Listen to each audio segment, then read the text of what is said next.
मैं खुल के इस बारे में कह सकता हूं कि अगर SC ST एक्ट को आज इनफ्रक्चुअस, डिफंक और खत्म करने का काम कर रहे हैं तो वो भारत की अदालतें कर रही हैं, और सुप्रीम कोर्ट उसमें से सबसे बड़ा है। सुप्रीम कोर्ट ये नहीं देखता कि क्या SC ST एक्ट के जो विक्टिम है उनको न्याय मिला या नहीं मिला। आप जिस जजमेंट की बात कर रहे हैं, जिस जजमेंट को आप कहते हैं कि प्राइमा फेसिया ऑफेंस अगर मेड आउट होता है तो एंटीसिपेटरी बेल नहीं मिलेगी। अरे जज साहब, पहले इसके अंदर ये डायरेक्शन तो दे देते कि जो FIR रजिस्टर्ड करने का जो प्रोविजन है वो मैंडेटरी प्रोविजन है SC ST एक्ट में।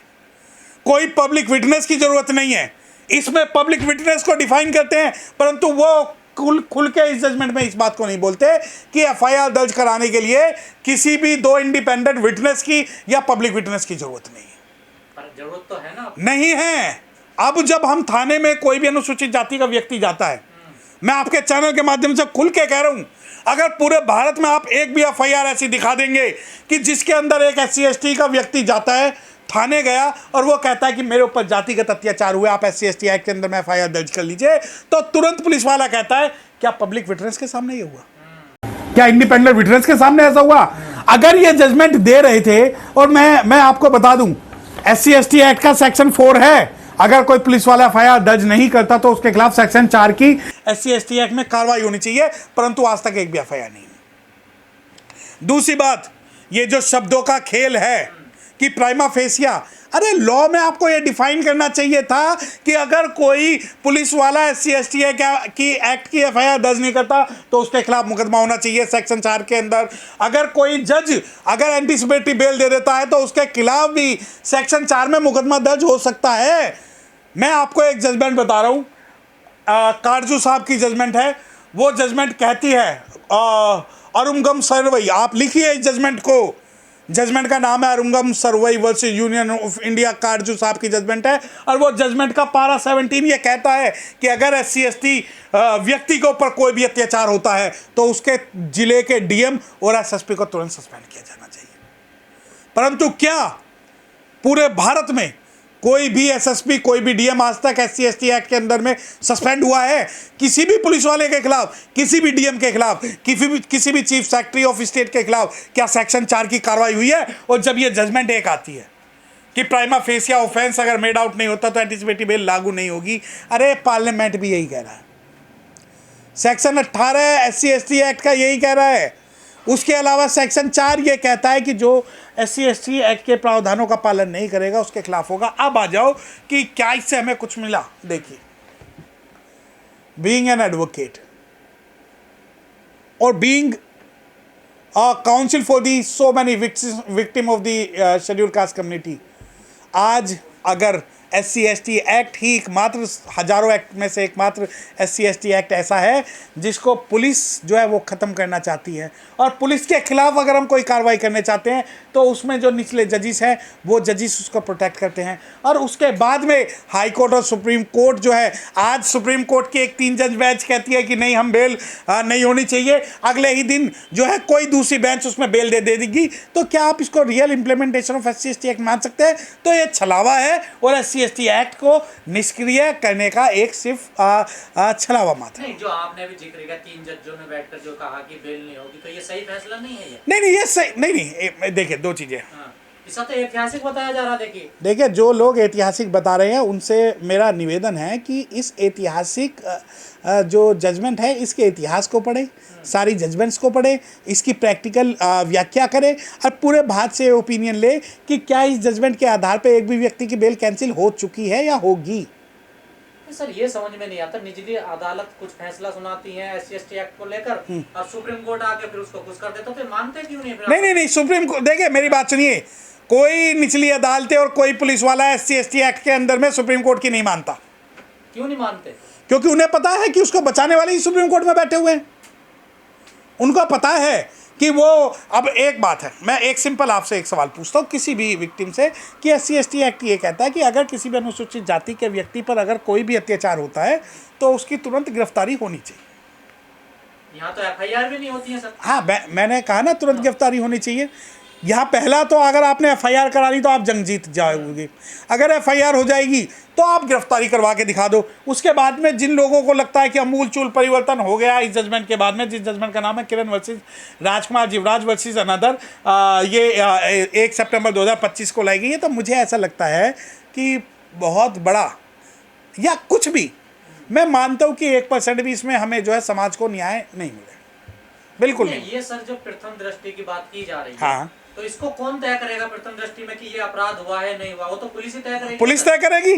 पुलिस के बाद में जो स्पेशल कोर्ट्स है वो तय करेंगी। अगर वो ये तय कर लेती है कि ऑफेंस नहीं हुआ तो ना तो एफआईआर होगी और ना ही मुकदमा दर्ज होगा। मैं आपको एक दिल्ली का एक छोटा सा एक उदाहरण बता देता हूँ। अभी कुछ दिनों पहले की बात है, हमारे पास एक विक्टिम आया। विक्टिम से ज़बरदस्ती नाले में घुस के सफाई करवाई गई। नाले में घुस के सफाई करवाना SC/ST एक्ट के अंडर में अपराध है। उसके बाद में हमने उस मामले में SC/ST कोर्ट में जो कार्रवाई डाल दी, और जबकि इसमें फोटोग्राफ्स हैं, इसकी वीडियोग्राफ्स हैं, धमकाते हुए की वीडियोग्राफ्स हैं। दिल्ली जैसे शहर में अगर मैनुअल स्क्वेंजिंग हो रही है तो ये SC/ST एक्ट के अंडर में अपराध है। परंतु जज साहब ये कहते हैं कि देखिए इनकी कोई व्यक्तिगत दुश्मनी तो हो सकती है, परंतु ये SC/ST एक्ट के अंदर में अपराध नहीं है। क्या prima facie? Who will decide prima facie? Only police officers will decide, SC/ST court will decide, and if SC/ST courts and police officer are hostiles against the schedule caste community, then who will give them justice? अब ये कहें कि नहीं हम तो यार बहुत बढ़िया जस्टिस BR गवाई साहब ने और विनोद चंदन साहब ने और अंजारिया साहब ने बहुत अच्छी जजमेंट दी। देखिए नो डाउट उन्होंने एक आदेश पारित किया, उस आदेश के अनुसार उन्होंने ये डिस्क्राइब कर दिया कि प्राइमा फेसिया, जबकि इससे पहले कई जजमेंट ऐसी आई हुई। ऐसा कानून में है ये क्या? देख मेरी जो एक्ट बना हुआ है ये, क्या उस एक्ट में ऐसा है कि प्रथम दृष्टि में अगर ऐसा हो गया नहीं गिरफ्तारी होनी चाहिए, तुरंत FIR होनी चाहिए, तुरंत बंदे को एप्रीहेंड करना पड़ेगा। रूल 12 सब क्लोज 2, रूल 12 लिख लेना। आपके जो दर्शक हैं, मेरा निवेदन है, सभी दर्शकों से मेरा निवेदन है कि रूल 12 सब क्लोज 2 कहता है SC/ST एक्ट का कि SP सुपरिटेंडेंट ऑफ पुलिस और the district magistrate shall apprehend to the accuse person whenever they will receive information of any crime.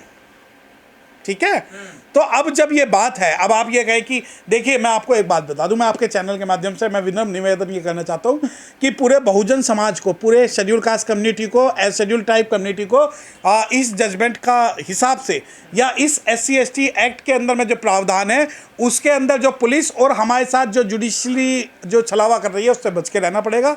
एक बहुत लंबा टॉपिक है, बहुत लंबी डिबेट है। ये छलावा, ये जो आदेश आया अभी, हाँ मेरी नज़रों में छलावा है, ये बिल्कुल छलावा है। अगर इस जजमेंट में ये बात आती है कि कोई भी पुलिस वाला अगर SC/ST का मुकदमा दर्ज नहीं करता और प्राइमा फेसिया डिसाइड करता तो उसके खिलाफ सेक्शन 4 में भी FIR दर्ज होनी चाहिए, IPC में भी होनी चाहिए, नेग्लेक्टिंग फॉर ड्यूटीज़ में भी होनी चाहिए और SC/ST एक्ट के अंदर में भी होनी चाहिए। तो मैं मानता कि ये रियल जो है जजमेंट या रियल ऑर्डर हमारे समाज के फेवर में। अदरवाइज मैं इस जजमेंट के मैं न्यूट्रल हूँ, मैं इसका ना तो समर्थन कर रहा हूँ ना मैं इसका विरोध कर रहा हूँ। SC/ST एक्ट जो है कॉग्निजेबल ऑफेंस क्रिएट करता है, जिसका मतलब कि जितने भी अपराध SC/ST एक्ट के अंदर में सभी गैर जमानती है, पहली बात। दूसरी बात, न केवल गैर जमानती है बल्कि जो धारा 18 SC/ST एक्ट की है वो कहती है कि दी provisions of the anticipatory bail shall not be applied, यानी कि अग्रिम जमानत नहीं होगी। अब एक वर्ड है शैल। शैल का मतलब है कि किसी भी सूरत में अगर कोई भी ऑफेंस अगर SC/ST एक्ट के अंदर में कमिट होता है तो उसमें एंटीसिपेटरी बेल नहीं होगी। उसके बाद में बहुत सारी जजमेंट्स आती हैं। एक जजमेंट आती है काशीनाथ महाजन वर्सेस यूनियन ऑफ इंडिया की, जो कहती है कि नहीं अरेस्ट से पहले और FIR से पहले जो है प्रिलिमिनरी इंक्वायरी जो कंडक्ट करना जरूरी है। उसके बाद में अनुसूचित जाति के लोग रोड पे आते हैं। 2 अप्रैल 2018 का आंदोलन होता है। और आप ये यकीन मानिए कि जो ये अभी रिसेंट में जो जजमेंट आई है किरण वर्सेस राजकुमार जीवराज की, ये जो जजमेंट है ये किसी भी मायने में एक्सेप्शनल जजमेंट नहीं है। अब आप वाहवाही करिए कि आप गुणगान गाइए कि CGI साहब ने जो प्रोविजन है रिस्टोर कर दिया, बिल्कुल नहीं। मैं जब आपको मैं चैलेंज करके बता सकता हूं, पूरे भारत के अंदर SC/ST एक्ट का एक भी मुकदमा ऐसा नहीं है कि एक भी कोई शेड्यूल कास्ट का व्यक्ति थाने में जाए और उस पर FIR हो जाए। दूसरा, अगर एफआईआर हो जाती है तो जंग जीत ली जाएगी। दूसरी बात यह कि किसी भी मामले में गिरफ्तारी नहीं हो रही। दिल्ली जैसे मामले में मैं आपको बता दूं कि एक शेड्यूल कास्ट की लड़की का रेप होता है दिल्ली के अंदर, और उसमें हाई कोर्ट जो है अग्रिम जमानत दे देता है। उसके बाद में एक जजमेंट आती है सुप्रीम कोर्ट की, वो कहती है कि प्राइमा फेसिया। देखिए, मैं कुछ जजमेंट्स के जो भी SC/ST एक्ट को जानता है कोई भी लीगल आदमी या समाज का कोई भी एक्टिविस्ट है, वो कुछ जजमेंट्स मैं आपको नाम बता रहा हूँ। एक जजमेंट थी काशीनाथ महाजन वर्सेस यूनियन ऑफ इंडिया। वो कहती थी कि प्रिलिमिनरी इंक्वायरी होनी चाहिए। उसके बाद 2 अप्रैल 2018 का आंदोलन होता है, वो जजमेंट को सुप्रीम कोर्ट सेट असाइड करता है, और उस सेट जो जजमेंट आती है वो आती है state of Maharashtra versus union of India, जिसके अंदर में पहली जजमेंट का जो है वो खत्म कर दिया जाता है। उसके बाद आती है पृथ्वीराज चौहान की जजमेंट। पृथ्वीराज चौहान की जजमेंट कहती है कि प्राइमा फेसिया केस अगर मेड आउट होता है तो एंटीसिपेटरी बेल नहीं मिलनी चाहिए। परंतु क्या वास्तव में आज SC/ST एक्ट का फेयर इंप्लीमेंटेशन हो रहा है?